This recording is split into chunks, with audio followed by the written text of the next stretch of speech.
Hi friends, blackberry మన గార్డెన్లో start అవుతుంది.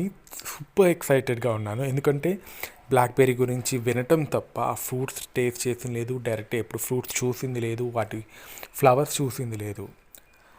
చాలా చాలా ఎక్సైటెడ్గా ఉన్నాను. ఇది ఏంటంటే శంకు పుష్పంలో కవర్ అయిపోయి ఉండడం వల్ల నేను ఆ ఫ్లవర్స్ కోస్తూ ఇది కూడా అదే ఫ్లవర్ ఏమో అనుకుని కోయడానికి ట్రై చేస్తే చాలా హార్డ్గా ఉండింది. అప్పుడు చెక్ చేస్తే బ్లాక్బెర్రీ ఎప్పుడో 8-9 డేస్ బ్యాక్ చూసాను ఒక చిన్న మొక్క. సూపర్ ఎక్సైటెడ్గా అనిపించింది. అరే, ఇలా ఉంటుందా ఈ ఫ్లవర్? ఏంటంటే ఒక 5-10 నిమిషాల వరకు ఆ ఫ్లవర్ ఎలా ఉంటుంది ఏంటి అది చూస్తూ చాలా ఎక్సైట్గా ఫీల్ అయ్యాను. ఎందుకంటే ఎప్పుడు మనకి యూట్యూబ్లో కూడా బ్లాక్బెర్రీ ఫ్లవర్స్ గురించి అదంతా చూసింది ఎక్కడ లేదు.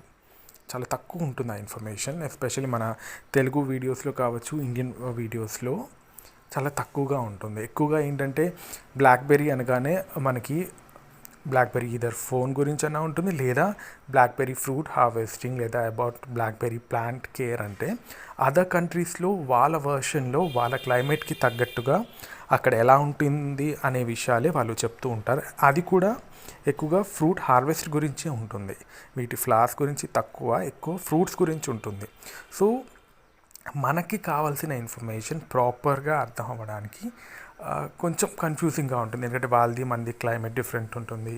అండ్ ప్లాంట్ కూడా, ఈ ప్లాంట్ చూసినప్పుడు మీరు అదర్ కంట్రీస్లో ఉన్న ప్లాంట్స్ చూడండి, ఆ లీవ్స్ కావచ్చు అవేమో మొక్కల్లా ఉంటాయి, ఇవేమో తీగలా ఉంటుంది. సో ఇది కరెక్టా కాదా అనే ఒక కన్ఫ్యూషన్ ఉండింది నాకు. ఆ ఇన్ఫర్మేషన్ కంప్లీట్గా కూడా నేను ఈరోజు మన వీడియోలో నేను మీతో షేర్ చేయబోతున్నాను. సో వీడియో తప్పకుండా ఎండ్ వరకు చూడండి. వీటికి వచ్చే చిన్న చిన్న ఫ్రూట్స్ కూడా నేను ఈ వీడియోలో మీకు చూపించబోతున్నాను.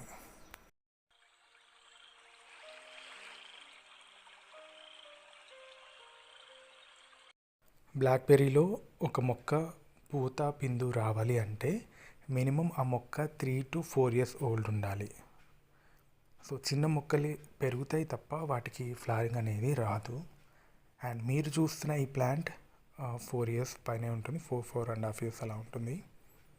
అంటే నర్సరీలో పెరిగినప్పుడు ఏం చేస్తారంటే వాళ్ళు ఈ ఫర్టిలైజర్స్ ఇవేమీ ఇవ్వరు మనకి. ఏదైతే మొక్కలు తీసుకోవడానికి వెళ్తామో చిన్న మొక్కలు ఉంటేనే త్వరగా సేల్ అవుతుంది కాబట్టి అలా గ్రో బ్యాగ్లో ఉంచేస్తారు వాళ్ళు. అందుకని మొక్క అనేది పెరగదు. మనం ఎప్పుడైతే ఈ పాట్లో పెట్టి ఫర్టిలైజర్స్, పాట్ మిక్సింగ్ అంతా ఇస్తాం కాబట్టి మొక్క హెల్తీగా గ్రో అవుతుంది. And then flowering and fruiting అంతా వస్తుంది. ఇక్కడ ఇప్పుడు మీరు చూసిన ప్రతి కొమ్మ ఆకుల ఉన్న చోట రాలిపోయి అక్కడ చిన్న చిన్నగా చిగుర్లు వచ్చి వాటికి ప్రతి కొమ్మకి కూడా పూత అనేది స్టార్ట్ అవుతుంది. ఈ ఫ్రూటింగ్ అయిపోయాక వీటికి ప్రూనింగ్ మళ్ళీ ఒకసారి చేయాల్సి వస్తుంది. అది ఎప్పుడు చేయాలి, అది ఏంటి అనేది కూడా నేను ఇప్పుడు మీకు ఫర్దర్గా చెప్తాను. ఈ బ్లాక్బెర్రీలో మొక్క స్టార్టింగ్ నుంచి ముళ్ళు ఉంటాయి, బేస్ నుంచి. అండ్ ఆకు వెనుక భాగంలో కూడా చాలా షార్ప్గా ఉండే ముళ్ళు ఉంటాయి. సో వీటితోటి చాలా జాగ్రత్తగా ఉండాలి. పొరపాటున గుచ్చుకుంటే 3 to 4 days వరకు ఆ పెయిన్ ఉంటుంది. సో మీ ఇంట్లో చిన్నపిల్లలు ఉన్నా, పెట్స్ ఉన్నా ఈ మొక్కని మిగతా మొక్కల కన్నా వెనుక భాగంలో పెట్టడానికి ట్రై చేయండి, ఎందుకంటే చాలా పెయిన్ఫుల్గా ఉంటుంది. డ్రై లీఫ్లో కూడా ఆ ముళ్ళు అలాగే ఉంటాయి. సో డ్రై లీఫ్ని క్లీన్ చేసినప్పుడు కూడా చాలా కేర్ఫుల్గా ఉండాలి. ఈ ఫస్ట్ మీరు చూసిన ఫ్లవర్ నుంచి ఇప్పటి వరకు ఇది నేను ఒక 2 weeks అవుతుందండి వీడియో తీసి. అండ్ దీని తర్వాత ఫ్రూట్స్ వచ్చిన తర్వాత ఇది కలిపి ఒకసారి వీడియో పెడదాము అని కొంచెం లేట్ అయింది. సో ప్రెసెంట్ ఇవాళ తీసింది ఇది. చూసారు కదా ఎలా వస్తుందో. ఆల్మోస్ట్ మీకు ఫ్రూట్ చూడడానికి స్ట్రాబెర్రీ ఎప్పుడైతే చిన్న చిన్న పిందుల్లా ఉంటాయో కాస్త చూడడానికి అలానే ఉంటుంది. బ్లాక్బెర్రీలో మేజర్గా 3 వెరైటీస్ ఉంటాయి. ఎరెక్ట్ అంటే ఒక చెట్టులాగే పెరుగుతుందన్నమాట. మిగతా అయితే పళ్ళ మొక్కలు ఉంటాయి, దానిమ్మ, నిమ్మ, బత్తాయి అలా మొక్కలాగా పెరుగుతుంది. మనం ఫ్రూటింగ్ అయిపోయిన తర్వాత ప్రూనింగ్ చేసేయచ్చు, మళ్ళీ గుబురుగా బుషీగా పెరుగుతుంది. అది ఎరెక్ట్. సెమీ ఎరెక్ట్ అంటే వాటికి కొంచెం సపోర్ట్ ఇవ్వాలి. ఆ మొక్కలు మీకు అదర్ కంట్రీస్లో ఎక్కువగా కనపడుతూ ఉంటాయి. మనం చూస్తుంది ఇప్పుడు మన దగ్గర ఉన్నదేమో ట్రైలింగ్ అనమాట. అంటే ఇది ఆల్మోస్ట్ తీగ జాతి సంబంధించిన మొక్క. దీనికి ఖచ్చితంగా సపోర్ట్ ఉండాలి. అండ్ వీటి ప్రూనింగ్ గురించి మాట్లాడితే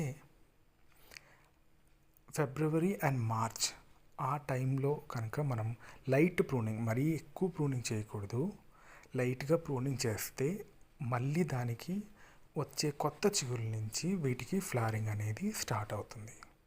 యూజువల్గా ఫ్లవరింగ్ రావడానికి మే జూన్ అలా అవుతుంది. అండ్ వీటికి చిగుర్లు ఇదంతా ఫామ్ అవ్వడానికి కొంచెం టైం పడుతుంది. ఇక్కడ మీరు చూస్తున్నారా, ఒక చిన్న పాట్లో కొత్తగా వచ్చిన బ్లాక్బెర్రీ. అసలు నేను ఎక్స్పెక్ట్ చేయలేదండి. ఇది నేను కొమ్మలు పెట్టాను. ఎడీనియం ప్లాంట్ బ్లాక్బెర్రీలో ఈ సమ్మర్లో పెట్టాను. అక్కడ కొంచెం నీడగా ఉంటుంది కదా, వాటర్ ఒకేసారి ఇవ్వచ్చు కదా అని. ఆ ఏరు కొమ్మ నుంచి ఎలా వచ్చిందో దాంట్లోకి వచ్చేసింది. అది తీయడానికి కూడా లేదు నాకు. సో కొమ్మలతో ఎలా ప్రాపగేట్ అవుతుందా లేదా అని కొన్ని కొమ్మలు పెట్టాను. రీసెంట్గా ఒక 1 month అవుతుంది. లీవ్స్ అనేవి ఇంకా డ్రై అవ్వలేదు, చూడాలి వస్తుందా లేదా అని. బ్లాక్బెర్రీస్ని కేన్స్ అంటారు. లైక్ బిలో 1 year ఉన్న మొక్కని ప్రైమోకేన్స్ అంటారు. అంటే ఇది టోటల్గా ఒక ఇయర్లో ఉన్న అన్ని సీజన్స్ని ఇంకా ఫేస్ చేసి ఉండదు అనమాట. సో వాటికి ఫ్లవరింగ్ అనేది రాదు. ఫ్లవర్కేన్స్ అంటారు. ఫ్లవర్కేన్స్ అంటే వాటికి పూత పిందులు వచ్చే మొక్క, మెచ్యూర్ ప్లాంట్ అని. నర్సరీస్లో వాళ్ళు అక్కడ అదర్ కంట్రీస్లో వీళ్ళు ఇలా వీటి నేమ్స్ తోటి వాళ్ళు అక్కడ సేల్ చేస్తారు. అండ్ ఇదే కాకుండా ఇంకొక విషయం ఏంటంటే థార్న్ అండ్ థార్న్లెస్ అని కూడా ఉంటాయి. ఇప్పుడు మనం చూస్తున్న ఈ మొక్క అంతా ఎలా ఉంది, మొత్తం ముళ్ళతో ఉంది. కానీ వీటిలోనే ఇంకొక వెరైటీ అసలు ఎక్కడా కూడా ఒక ముళ్ళు అనేది లేకుండా ఉంటుందన్నమాట. అదే thornless. So with thorns and thornless, thorn and thornless అంటారనమాట. ఇలా ముళ్ళు లేని మొక్కలు కూడా ఉంటాయి. మీరు సాధారణంగా యూట్యూబ్లో చెక్ చేసినప్పుడు బ్లాక్బెర్రీ మొక్కలు వాటికి అసలు భిన్నంగా ఉంటుంది. ఒక మొక్కలా పెరుగుతుంది, వాటికి ముళ్ళు అనేవి ఉండవు. అదేంటి, ఇది మనం తెచ్చుకుంది రియల్ కాదా అని ఒక డౌట్ వస్తుంది. సో అది క్లియర్ చేయడానికి నేను ఇప్పుడు చెప్పాను మీకు. వీటికి ముళ్ళు ఎక్కువగా ఉంటాయి కాబట్టి పెస్ట్ అటాక్ చాలా తక్కువగా ఉంటుంది. సో ఇప్పటివరకు అయితే నేను ఎక్కడ ఫర్టిలైజర్స్ అయితే ఇది మర్చిపోయాను, పెస్టిసైడ్స్ ఎక్కడ ఇవ్వలేదు. సో చాలా ప్రశాంతంగా ఈజీగా పెంచుకునే మొక్క ఇది. ఫర్టిలైజర్స్ అయితే మనం వర్షాకాలం స్టార్ట్ అయ్యే ముందు ఇవ్వాలి. ఎందుకంటే ఇది జూన్ జూలై ఆ టైంలో మెల్లగా స్టార్ట్ అవుతుంది మొక్క. ఆగస్టు వరకు ఫ్లవరింగ్ అనేది వస్తుంది. వర్షాకాలం ఎండ్ అవుతున్న టైంలో వీటికి ఫ్రూట్స్ అనేవి ఫార్మేషన్ అవి హార్వెస్ట్ టైం ఉంటుందన్నమాట. అంటే లేట్ మాన్సూన్కి మనం హార్వెస్ట్ చేసుకోవచ్చు ఫ్రూట్స్ అనేవి. సో నేను ఇచ్చే ఫర్టిలైజర్స్ ఏంటంటే దీనికి కౌడంగ్ ఒకటి ఇస్తాను. డ్రై కౌడంగ్ కొంచెంగా ఒక 1 monthకి ఒకసారి కొంచెంగా ఇస్తే సరిపోతుంది. అది ఇప్పుడు ఈ సీజన్ కాబట్టి వీటికి మొక్కకి బలంగా ఉంటే ఫ్రూట్స్ ఎక్కువగా వస్తాయి కాబట్టి ఈ టైంలో ఇస్తే సరిపోతుంది. ఇయర్ మొత్తంగా ఇవ్వక్కర్లేదు. ఈ బ్లాక్బెర్రీ ఈవెన్ డయాబెటిక్ పేషెంట్స్ తీసుకోవచ్చు, చిన్న పిల్లలు కూడా తీసుకోవచ్చు. కోర్స్ మనకి ఇంకా టేస్ట్ ఎలా ఉంటుందో తెలియదు, బట్ ఇంతవరకు నేను తెలుసుకున్న విషయం ఏంటంటే ఇది తీగా ఉండే ఫ్రూట్. సో ఇవే చిన్నపిల్లలు, డయాబెటీస్, షుగర్ పేషెంట్స్ వాళ్ళు కూడా తీసుకోవచ్చు. చాలా వైటమిన్స్ ఉంటాయి. సో మంచి ఫ్రూట్ ఇది. దొరికితే మాత్రం ఖచ్చితంగా ఈ మొక్కను తీసుకోండి. అండ్ బయట మార్కెట్లో ఇది నర్సరీస్లో కొంచెం కాస్ట్లీ ప్లాంట్, ఆల్మోస్ట్ 400 to 500 అలా ఉంటుంది.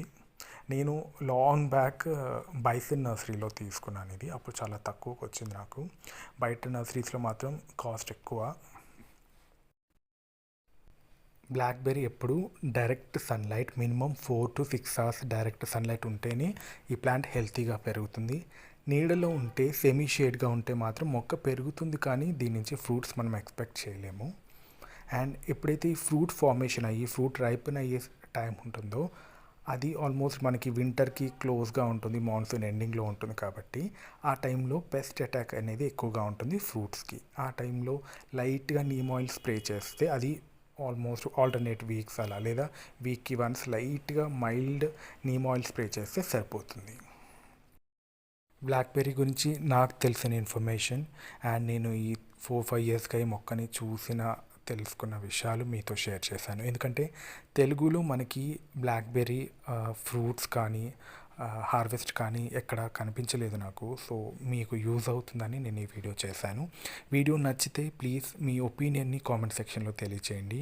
Please to like, share and subscribe the channel. ఇలాంటి మంచి వీడియోస్తో మళ్ళీ మీ ముందుకు వస్తాను. Till then, stay healthy, keep smiling and happy gardening.